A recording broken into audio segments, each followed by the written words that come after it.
জয় গুরু সবাইকে। তো অনেক দিন ঠাকুরের কাজ করিনি, তা আজকে ভাবলাম সকালবেলা প্রার্থনা করতে এসেছি, তা আজকে একটুখানি ঠাকুরের ঘরগুলো মুছবো। আর চলো, ঘর মোছার আগে এখানে দুটো 17 ইঞ্চি পাতা ছিল, আর সেইটা মোছার আগে এটা উঠিয়ে নিয়েছি। আর যেহেতু অনেক দিন ধরে আমি তো মুছিনি, তো অনেকটাই 17 ইঞ্চির মধ্যে অনেক ধুলোবালিও ছিল, অনেকটাই নোংরা হয়েছিল। তো যাই হোক, অনেকটাই নোংরা হয়ে রয়েছে। আর এখানে যে ঠাকুরের সামনের দিকে যে পোর্শনটা, এটা অনেকটাই বড়।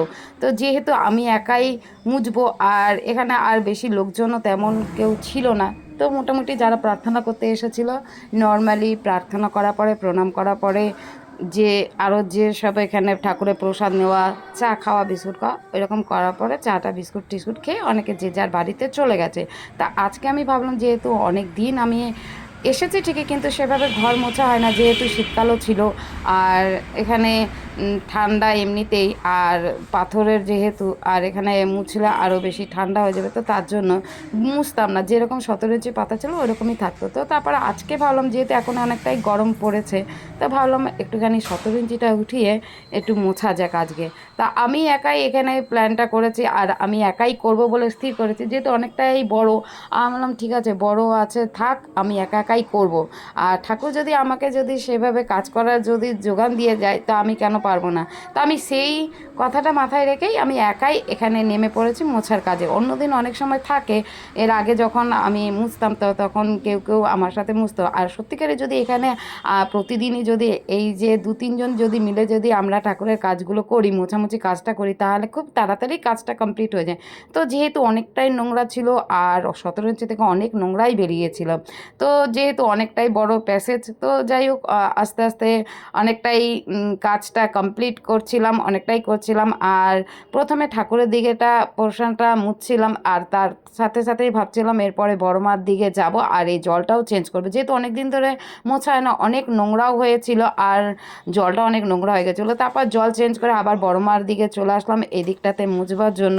আর বড় মারটা মোছার, বড় মার এই জায়গাটা মোছার পরে তারপর বড়দার দিকেই মুছতে যাব। তো মোটামুটি ঠাকুরের জায়গাটা অনেকটাই বড়, তারপরে বড় মার দিকটা যেখানে মুছছিলাম সেখানে মোটামুটি কিছুটা বড়। তো যাই হোক, তো ঠাকুরের জায়গাটা মোছার পরে বড় মার জায়গাটা মুছছি। তার আমার মুছতে তো খুবই ভালো লাগে, আর এই জন্য ঝাঁট না দিয়েই আগে মুছতে লাগলাম। আর প্রথমেই প্ল্যান করে নিয়েছিলাম যে অনেকবার আজকে জল চেঞ্জ করতে হবে, যেহেতু মোছা হয় না আর অনেকটাই নোংরা বেরোবে, বুঝতেই পারছিলাম, যেহেতু চারিদিকে একটু একটু নোংরা নোংরা ছিল যখন প্রার্থনা করছিলাম, তখনই দেখছিলাম। তো তারপরে এখানে যাই হোক, এবার বড় মার কাছে মুছতে চলে এসেছি। প্রথমে ঠাকুরের সামনেটা, বড় মার সামনের দিকে পোর্শনটা মুছলাম, তারপরে আবার এইদিকে যে আরও কিছুটা প্যাসেজ রয়েছে সেখানটাতেও মুছছিলাম। তো এই জায়গাটা মুছতে মুছতে আমার বর আবার নিচে থেকে উপরে আসলো, যে কতটা কি কাজ হয়েছে দেখতে। তো আমাকে জিজ্ঞাসা করছে যে বড়দার দিকের কাজটা হয়েছে নাকি। তা আমি বললাম না, এখানে বড়মার কাজটা করে মুছে নিই, তারপরে ওখানে বড়দার ওখানে গিয়ে মুছবো। তো ও আমাকে বললো যে তুমি বড়মার দিকটা মুছে নাও, তারপর আমি বড়দার ঘরটা মুছবো। তো তারপরে আমার বড়ও একটুখানি বড়দার ঘরটা মুছতে গেল। তো আমিও ভাবলাম যে হ্যাঁ, 2-3 জন মিলে কাজ করলে খুব তাড়াতাড়ি কাজটা সহজ হয়ে যাবে। তো তারপরে পুরো ঠাকুরের ওপরের দিকে যে পোর্শনটা ছিল পুরোটাই মোছা হয়ে গেছে। তারপর মোছা পরে যেমনটি 17 ইঞ্চিগুলো পাতা ছিল আমি সেইভাবে আলাদা করে রেখেছিলাম, যে যেদিকে যেটা ছিল সেদিকে যেন সেম সেম যেন কাজটা করা যায়। তা আমি বরকে বললাম, আর বর নিজেই বলে যে আমি একাই এই 17 ইঞ্চিটা পাতবো।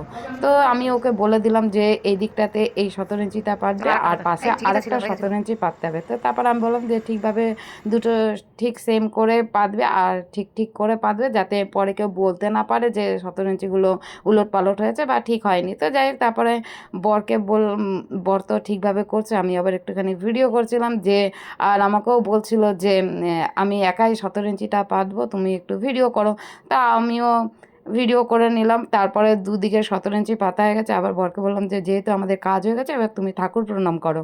তো এখান থেকেই বললাম যে এখান থেকেই ঠাকুর, বর্দা, বড়মা সবাইকে প্রণাম করে নাও। তারপর ঠাকুরকে ও তো প্রণাম করলো, তারপর আমিও বললাম যে আমি একটুখানি ঠাকুর প্রণাম প্রণাম করে নিই, আর এই প্রণামের পরে এবার বাড়ির দিকে যাব।